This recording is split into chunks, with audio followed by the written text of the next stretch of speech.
السلام علیکم۔ خیبر پختونخوا میں جس طرح پی ٹی آئی کی کارنر میٹنگ عوام کے دریائی جلوس اور طوفانی جلسے میں بدلتی جا رہی ہے، اس سے لگتا ہے کہ پاکستان کی سیاست میں ایک ہلچل برپا ہونے کو ہے، اور نہ صرف ایک ہلچل برپا ہونے کو ہے بلکہ پاکستان کی منجمد اور کہن زدہ جو سیاسی روایات ہیں، جو ٹرینڈز ہیں، جو ڈائنامکس ہیں، ان میں ایک بہت بڑی اور جوہری تبدیلی رونما ہوتی جا رہی ہے۔ پاکستان کی موجودہ سیاسی لینڈسکیپ میں، موجودہ سیاسی کینوس میں مسلم لیگ نون ایک ایسی جماعت تھی جو پیپلز پارٹی کا پتہ صاف کرنے کے لیے اور بالخصوص پنجاب سے اسے وائپ آؤٹ کرنے کے لیے بنائی گئی تھی۔ اس میں کی بنت میں یہ خیال جاگزیں تھا منصوبہ سازوں کا کہ ایک پنجاب کے لوگ ایک سندھی سیاستدان پر فریفتہ اور مر مٹے ہیں، اگر ان کے اندر ایک اپنی لیڈرشپ کا احساس بیدار کیا جائے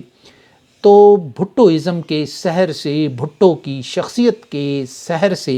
پنجاب کے لوگوں کو نکالا جا سکتا ہے۔ اسی منصوبے کے تحت بھٹو کو ایک مغرب زدہ کہا گیا، اس کے مقابلے میں میاں نواز شریف کو جب ابھارا گیا تو انہیں مشرقی بابو کہا گیا۔ سندھی بھٹوز کے مقابلے میں خالص ایک پنجابی لیڈر کو متعارف کرایا گیا، اور انہیں پنجاب کے لوگوں کی جو جذبات ہیں، احساسات ہیں، ان کے تار چھیڑنے کے لیے پہلے ہی انتخاب میں جو اسلامی جمہوری اتحاد کے بینر تلے لڑا گیا، پنجاب کے لوگوں کے جذبات کو بیدار کرنے کے لیے، ان کے اندر ایک جذبہ قومیت کو زندہ کرنے اور ایک سندھی سیاستدان کے سحر سے نکلنے کے لیے جاگ پنجابی جاگ، تیری پگ نوں لگ گیا داغ جیسے بیانیے اور نعرے اپنائے گئے۔ اور شاید یہی وہ صورتحال تھی جسے بعد میں بے نظیر بھٹو گلے کے انداز میں کہتی رہیں کہ لاڑکانہ کے وزیر اعظم کے ساتھ ایک سلوک ہوتا ہے اور لاہور کے وزیر اعظم کے ساتھ دوسرا سلوک ہوتا ہے، لیکن اس کے باوجود انہوں نے وفاقیت کا نہ دامن چھوڑا نہ امید چھوڑی، وہ اس کے ساتھ جڑی رہیں۔ اور اب یوں لگتا ہے کہ پنجاب کی یہ جو ڈائنامک تھی، یہ جو پنجاب کی سیاست کا ٹرینڈ بنایا گیا تھا، ایک سندھی سیاستدان کو پنجاب سے فارغ کرنے کا، ایک سندھی جماعت کو پنجاب سے کنٹین کرنے کا، اور اس کی جگہ خالص ایک مشرقی بابو، ایک میڈ ان پاکستان، ایک قوم پرست پاکستانی لیڈر کو متعارف کرایا گیا تھا۔ ان ڈائنامکس میں ایک نہ صرف تبدیلی رونما ہو چکی ہے بلکہ یہ تانا بانا جو ہے وہ بری طرح ٹوٹ چکا ہے۔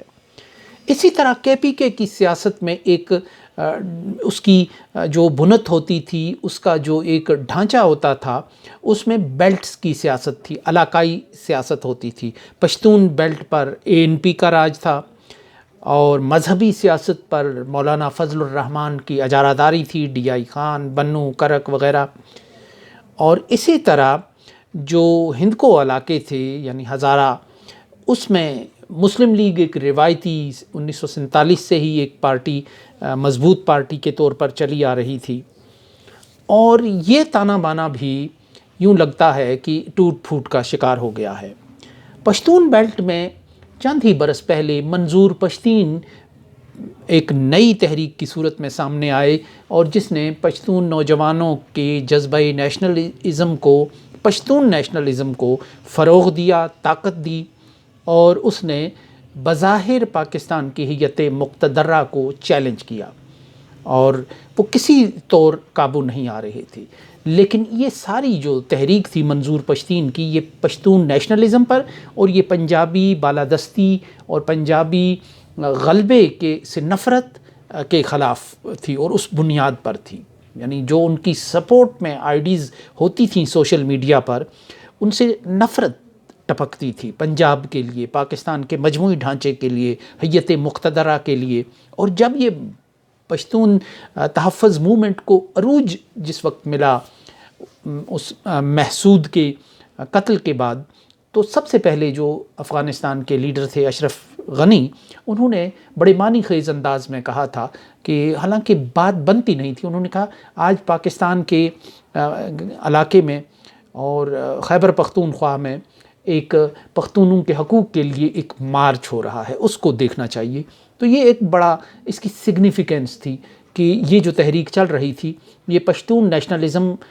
کی بنیاد پر چل رہی تھی، اور اس میں جو اگر امریکہ کا جو میڈیا ہے، مشال ٹی وی ہے، اور جتنے وہ این جی اوز کے ٹی وی تھے وہ اگر اس کو کوریج دے رہے تھے، سپورٹ دے رہے تھے، تو اس کا مطلب یہ تھا کہ وہ چاہتے تھے کہ ایک ایسی پشتون تحریک اٹھے جو پاکستان کی اسٹیبلشمنٹ کو، جس پہ کے بارے میں ان کا خیال ہے کہ پنجاب کے غلبے کی تحریک ہے، اور اس کو وہ چیلنج کرے۔ اور اس سوچ اور فکر کا اظہار امریکہ کے ایک اخبار نیو یارک ٹائمز کے ایک آرٹیکل میں برسوں پہلے ہوا تھا کہ اگر پاکستان میں یہ پنجاب اور پختون جو ایک سلسلہ ہے تعلق کا، اگر یہ ٹوٹ جائے تو پاکستان میں پھر اپنے نتائج جو پیدا کرنا ہے وہ زیادہ آسان ہے۔ لیکن یوں لگتا ہے کہ منظور پشتین کی تحریک بھی بدلتی ہوئی جو صورتحال ہے اس میں وہ خس و خاشاک کی طرح بہہ گئی ہے۔ عمران خان ایک نئی قوت کے طور پر پاکستان کی سیاست میں، پاکستان کے لینڈسکیپ میں ایمرج کر گئی ہیں۔ ان کی تحریک اس وقت پشتون بیلٹ میں بہت زوروں پر ہے، یہاں تک کہ پشتون نیشنلزم کے جو مینار تھے وہ بھی ڈھہ رہے ہیں، وہ بھی زمیں بوس ہو رہے ہیں۔ عوامی نیشنل پارٹی کا تو نام و نشان نظر نہیں آ رہا، اور جو دوسرے بڑے پشتون لیڈر تھے یا ایک قداور لیڈر تھے محمود خان اچکزئی جو بلوچستان میں ہیں، انہوں نے بھی اس رجیم چینج کو اپنی غلطی تسلیم کیا، کیونکہ ان کے نیچے سے زمین سرک رہی ہے اور جو پشتون ووٹر ہے وہ نکل رہا ہے۔ سو اس جو نئی ایک ڈائنامک بنتی جا رہی ہے پاکستان کی سیاست کی، اس میں پہلی بار، یعنی میں 1990 سے باقاعدہ پروفیشنل انداز میں پاکستان کی سیاست پر لکھ رہا ہوں، پہلی دفعہ یہ دیکھا جا رہا ہے کہ پنجاب اور پشتون بیلٹ کی، پٹھانوں اور پنجاب کے لوگوں کی جو جذبات ہیں وہ کنیکٹ ہو گئے ہیں، وہ ایک انداز سے سوچتے ہیں۔ آج جو منظور پشتین کی جو جگہ ہے، آج وہاں شیر افضل مروت ایک ایسے ہی نوجوان نے فل کر لی ہے کہ جو اچانک اٹھا اور کے پی کے منظر پر چھا گیا ہے، اور یوں وہ جس طرف نکلتا ہے تو کے پی کے جو نوجوان ہیں وہ اس پر جان نچھاور کرتے ہیں۔ وہ اس لیے نہیں کہ اس کی ذات میں کوئی کرشمہ ہے، وہ صرف اس لیے کہ وہ ایک دلیر لیڈر ہے اور وہ عمران خان کے ساتھ ڈٹ کر کھڑا ہو گیا ہے اور اس نے اس سسٹم کو چیلنج کیا ہے۔ کوہاٹ، چارسدہ، مردان، سوات، جہاں جائیں تو وہ ایک ہجوم بے کراں اور کراؤڈ پلر کے طور پہ سامنے آ گیا ہے۔ لیکن وہ اس کی یہ کراؤڈ پلنگ کی صلاحیت صرف اسی وقت تک ہے کہ جب تک وہ عمران خان کے ساتھ جڑا ہوا ہے۔ یہ ایک تلخ حقیقت ہے اور یہ زمینی حقیقت ہے۔ تو ایسے میں جو اس وقت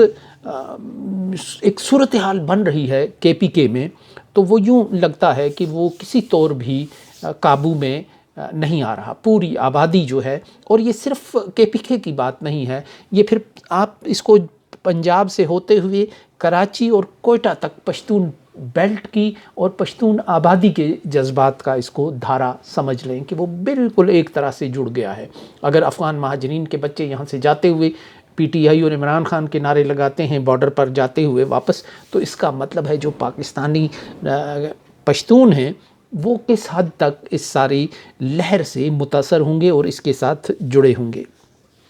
پشاور اور لاہور کے جذبات کا دھارا جو ہے وہ آج ایک رخ پر بہہ رہا ہے، اور یہ پاکستان کی ایک نئی حقیقت ہے۔ اس سے پاکستان کے بارے میں پٹھانوں اور پنجابیوں کو الگ کرنے اور پاکستان کے اس فیبرک کو جو کمزور کرنے کی سوچ کہیں دور پائی جاتی تھی، وہ بھی ٹوٹ پھوٹ کا شکار ہو کر رہ گئی ہے، کیونکہ ایک نئی صورتحال ڈیولپ ہو گئی ہے کہ تاریخ میں پہلی بار جو KPK کے اندر لگنے والے نعرے ہیں وہ بھی پاکستانی قومیت کی بنیاد پر لگ رہے ہیں، جو پنجاب میں لگنے والے نعرے ہیں ان کی بنیاد بھی پاکستانی قومیت پر ہے۔ پہلے جو نعرے KPK میں لگتے تھے وہ پنجاب سے نفرت ان میں جھلکتی تھی، اور جو پنجاب میں نعرے لگتے تھے ان میں پنجاب کے ایک غلبے کی بات ہوتی تھی، جاگ پنجابی جاگ۔ لیکن پہلی دفعہ پاکستان میں ان دو صوبوں کے عوام جو ہے وہ ایک دوسرے کے ساتھ جڑ گئے ہیں، اور پاکستانی قومیت جو ہے، پاکستانی نیشنلزم جو ہے وہ وہاں کھل کر سامنے آ گیا ہے، وہ اس کی لہریں چل رہی ہیں۔ اور یوں لگ رہا ہے کہ اگر پنجاب میں جو ہی گلاس ناسٹ اور پرسٹرائکا کی جو پالیسیز اگر ہیں، جو سوویت یونین میں بعد میں گورباچوف نے اپنائی تھیں، اگر وہ پالیسیز تھوڑی سی یعنی آزادیاں اگر پنجاب کو ملتی ہیں تو پنجاب بھی انہی جذبات کا اظہار کرے گا، کیونکہ یہ KPK میں جن جذبات کا اظہار ہو رہا ہے یہ حقیقت میں پنجاب کے ہی جذبات کا اظہار ہے۔ پنجاب میں جتنے سرویز کریں، جتنی گفتگو کریں، جس عام آدمی سے پوچھیں، جو کچھ سامنے آ رہا ہے اس میں یہی لگ رہا ہے کہ یہ جو KPK میں جذبات کا پریشر کوکر جو ہے وہ پھٹ کر سامنے آیا، پنجاب میں یہی جذبات پریشر کوکر کے اندر دبے ہوئے ہیں۔ اگر اس کو اس طرح موقع نہیں دیا گیا باہر آنے کا تو یہ الیکشن والے دن اپنا اپ سیٹ کرے گا، یہ انتظار کرے گا، برسوں انتظار کرے گا کہ جب تک یہ ووٹ کی پرچی کے ذریعے اپنا غصہ نہ نکالے۔ اگر ووٹ کی پرچی سے بھی اس کو محروم کر دیا گیا یہ تب بھی اس کو نکالے گا، یا تو یہ پھٹ کے سامنے آ جائے گا، یا اگر نہیں تو پھر یہ اس وقت تک انتظار کرے گا جب تک کہ اس کو ووٹ کی پرچی کے ذریعے پرامن انداز میں اپنے جذبات کے اظہار کا موقع نہیں ملتا۔ جنرل ضیاء الحق نے اسی پنجاب کو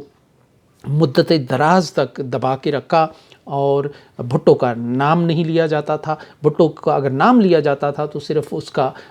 تضحیک آمیز انداز میں لیا جاتا تھا، افسانوں، کہانیوں اور ظلم و جبر کی داستانوں کے ساتھ بھٹو کا نام بریکٹ کر دیا گیا تھا، لیکن اس کا کوئی اثر نہیں پڑا۔ جب بے نظیر بھٹو 1986 میں لاہور ایئرپورٹ پر اتری تو لاکھوں کا ایک مجمع تھا، اور بے نظیر کی مقبولیت جو ہے وہ آسمان سے باتیں کر رہی تھی، یہاں تک کہ ان کا کانفیڈنس لیول اس حد تک بلند تھا۔ انہوں نے ایک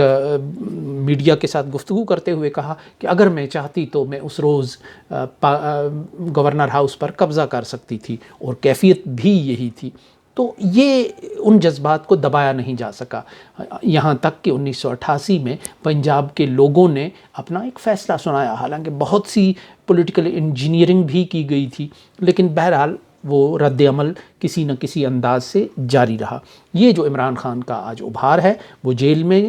قیدی پڑا ہوا ہے، بے بس ہے، لاچار ہے، مجبور ہے، لیکن وہ اس کا سحر جو ہے وہ پاکستان کی آبادیوں پر اور دو بڑی آبادیوں پر طاری ہو چکا ہے، نوجوانوں پر طاری ہو چکا ہے۔ اور یوں یہ اس کا جو تجزیہ ہے، یہاں جو اسٹیٹ آف ڈینائل میں مسلم لیگ نون ہے کہ پنجاب اس کے ہاتھ سے نہیں نکلا، وہ بالکل وہی غلطی کر رہی ہے جو نون لیگ کے ابھار میں پیپلز پارٹی نے کی تھی۔ جب نون لیگ ابھر رہی تھی تو پیپلز پارٹی یہ کہہ رہی تھی یہ تو شہری بابو ہیں، یہ تو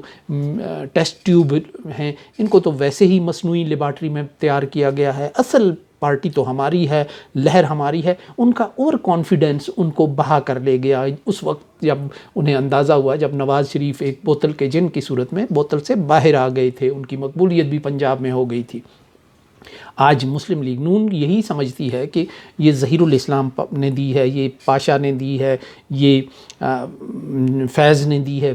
PTI کی جو مقبولیت ہے، جو ورلڈ کپ ہے وہ بھی حمید گل نے جتوایا، جو کینسر ہسپتال ہے وہ بھی افتخار شاہ نے بنوایا، جو نمل یونیورسٹی ہے وہ بھی کسی جنرل احسان نے بنوائی ہوگی، اور جو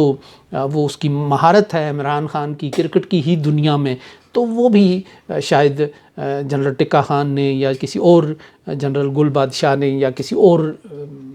اسٹیبلشمنٹ کے آدمی نے بنائی ہے۔ ایسا نہیں ہے، یہ اس تحریک کا تجزیہ کرنے کی ضرورت ہے، اور حقیقت یہ ہے کہ آپ کی شخصیت میں کچھ نہ کچھ ایسے انگریڈینٹس ہونے چاہیے، کچھ نہ کچھ ایسی باتیں ہونی چاہیے کہ جو یوتھ کو اٹریکٹ کریں۔ مطلب اس سارے جو سنیریو ہے اس میں عمران خان ایک دیانتدار لیڈر کے طور پہ اس کا جو امیج بن گیا ہے اس کو آپ ختم نہیں کر سکتے، یعنی جو کرپشن کی تھی وہ ایک حقیقت تھی، اور پاکستانی معاشرہ اس سے تنگ تھا، اور پاکستان کے معاشرے کو اسے بھگتنا پڑا۔ مثلاً یہ کہ اور قاضی حسین احمد نے جب میاں نواز شریف کی رہائش گاہ تک ایک جلوس نکالا تھا تو لوگ ان کے ساتھ تھے، اس کے گرد جمع ہو رہے تھے، لیکن وہ چونکہ طاقتور اس وقت تھے نواز شریف، انہوں نے اس کو کچل دیا، قاضی حسین احمد کو ایک تماشا بنا دیا، ظالم و قاضی آ رہا ہے، میڈیا میں ان کے خلاف کالم لکھے گئے اور جلسوں میں ان کا مذاق اڑایا گیا، لیکن انہوں نے چیلنج کیا تھا کرپشن کو، سیاست میں جو مالی کرپشن ہے۔ اس کے بعد طاہر القادری اسی طرح آئے، طاہر القادری ہی تھے وہ جنہوں نے یہ انکشاف کیا کہ انسانی جو کیریج ہیں وہ استعمال کیے جاتے ہیں